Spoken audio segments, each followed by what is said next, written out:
esta figura de él, ¿no es cierto? Un hombre mutilado, con una sola mano, en fin, era un personaje, ¿no? Con su bastón.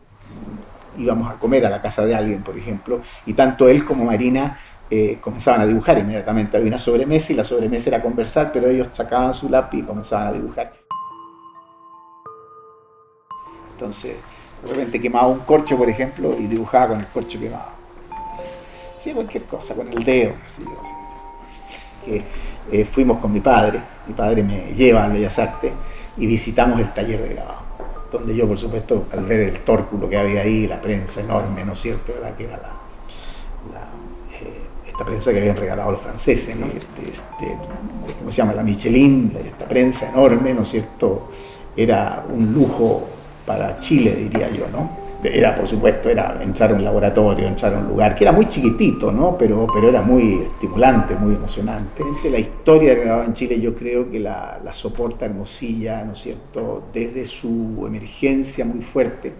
La fecha de que habría que ponerle al grupo de grabadores más o menos mediados de los 40, ¿no es cierto? Posiblemente el 47, bueno, el 47 hace Hermosilla el gran cúlmine, yo diría, de la gestión de Hermosilla en el grabado chileno, que es el salón de grabadores que se hace acá en Santiago, en la galería o en la sala del Ministerio de Educación, ¿no? Y que curiosamente tiene solamente 3 grabadores que son de Santiago, ¿no? Poniendo un acento, y creo que es una cosa que hay que hacer hincapié en Hermosilla, que es la primera persona que no es un pintor que graba, sino que es un grabador 100%. O sea, la figura del grabador, profesional grabador, la hace Hermosilla, ¿no? Pero que asume la profesionalidad del grabador, ¿no? Y eso es tremendamente importante y lo transmite también a sus discípulos, digamos.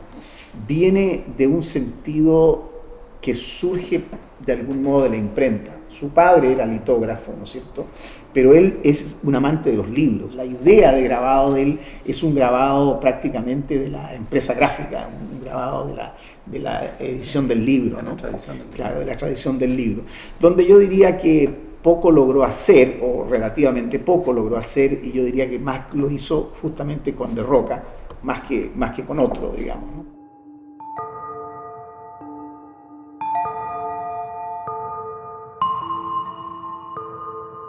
La linografía, exactamente, y parece que hay alguna gente que tiene confusiones ahí, era producir matrices de impresión con un material mucho más blando y sin veta, por lo tanto muy fácil de trabajar en distintas direcciones, con instrumentos relativamente simples, por así decir, no el buril, que es una cosa muy de mucho trabajo, ¿no? Y es lógico porque para hacer buril hay que tener las 2 manos. Eso no lo ha explicado nunca nadie.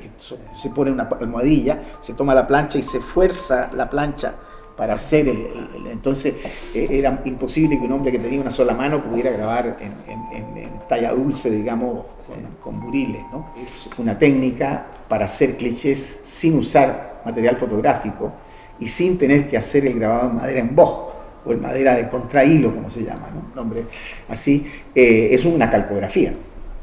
Entonces el castillo de Zinc es una calcografía, su propio retrato de la madre es una calcografía. Precisamente tú abriste el libro aquí frente a la zincografía, ¿no es cierto?, que es un ejemplo muy interesante de...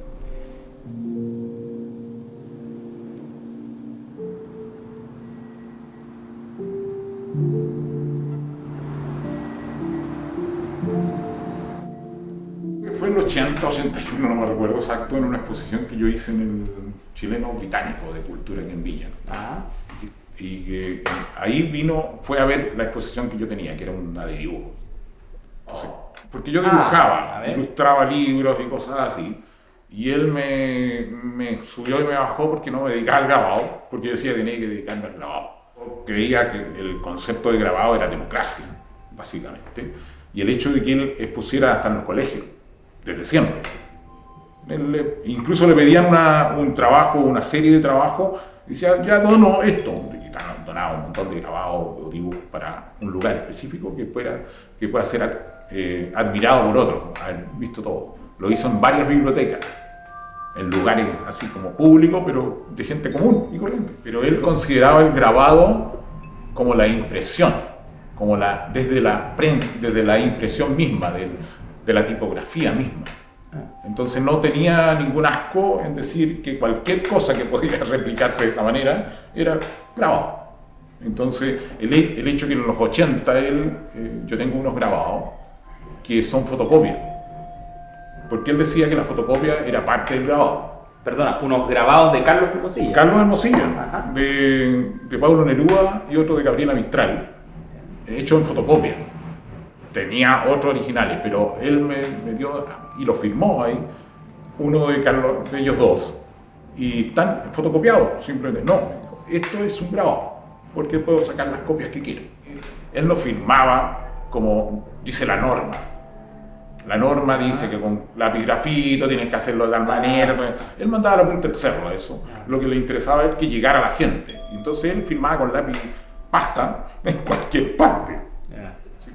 Él tenía una visión contemporánea del grabado. Contemporánea. Es decir, no alquilosado en la historia y bla, bla, bla, bla, de todas las técnicas tradicionales, sino que era un poco tradicional en su manera, aunque dibujaba como cualquier ciudadano muy bien, excelente los retratos que hacía, pero, y también los grababa en madera, que eran espectaculares, pero también podía trasladarse al futuro con otro tipo de lenguaje.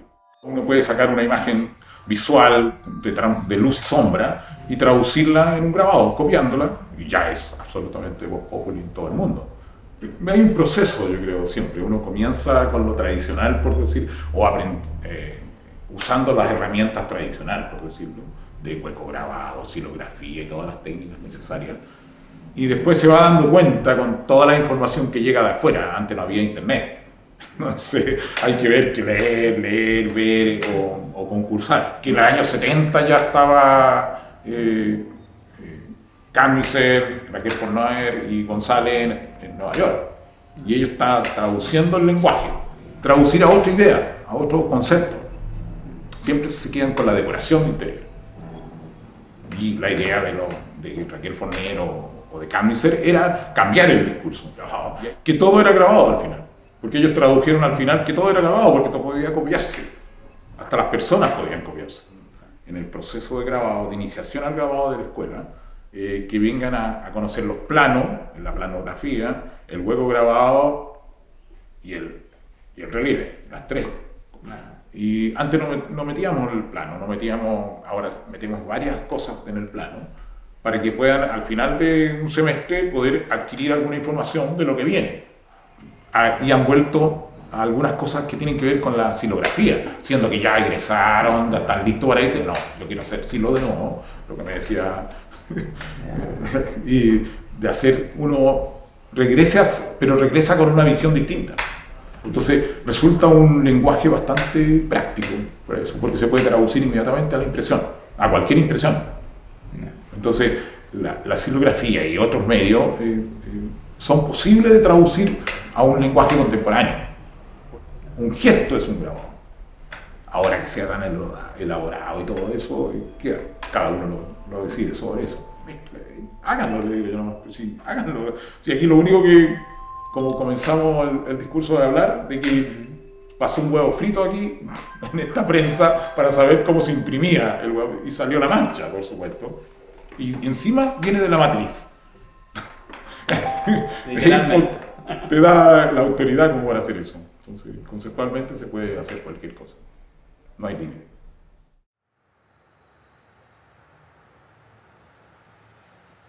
El hilo recibe una carpeta de Hermosilla y como ella iba a Nueva York, la idea era que ella expusiera eso en Nueva York. Cuando la reciben allá, la gente que la ve no la quiere exponer, y no la quiere exponer por la debilidad material.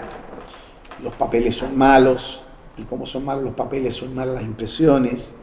Las impresiones aparecían con muchas manchas, había una especie de aleonado que se producía en la impresión calcográfica, sobre todo.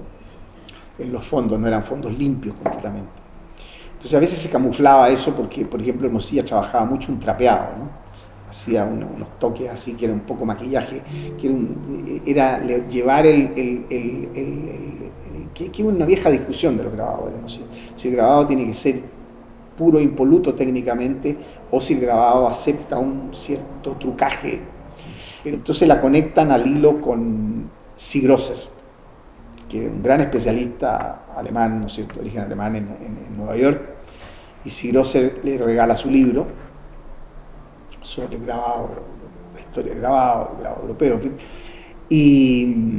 y le explica, bueno, qué sé yo, toda esta cosa y por otro lado se conecta con Heiter, que ya había entrado con su técnica taller 17 y por lo tanto lo que trae una innovación de un grabado que ya comienza a usar métodos mixtos, ¿no sé? Se resuelve en un modo de impresión distinto, más experimental. ¿Y qué es lo que trae Nemesio, justamente? Y que caracterizaría, por así decir, el grabado moderno, por así llamarlo, ¿no? Y entonces ella se separa del taller y ya no vuelve nunca más al taller, ¿no? Hermosilla dice, es que él hacía obra de tipo social o obra socialista, así se lo miraba, digamos, de un punto de vista de los artistas modernos, por así decirlo, contemporáneos, ¿cierto? Lo miraban como un artista que tocaba temas sociales. Y yo creo que el problema de él es que él se sentía artista popular. Él retrataba lo que él era, lo que era su medio, era el mundo, él participaba en el mundo de los trabajadores, no en otro, digamos, ¿no? Y ahora esa herencia de Hermosilla de algún modo resuena también en eso, ¿no? Evidentemente es una figura notable, muy importante, ¿no es cierto? Y sobre todo por su condición de humanidad, ¿no? Que también lo resaltan todos los autores que escribieron algo sobre él.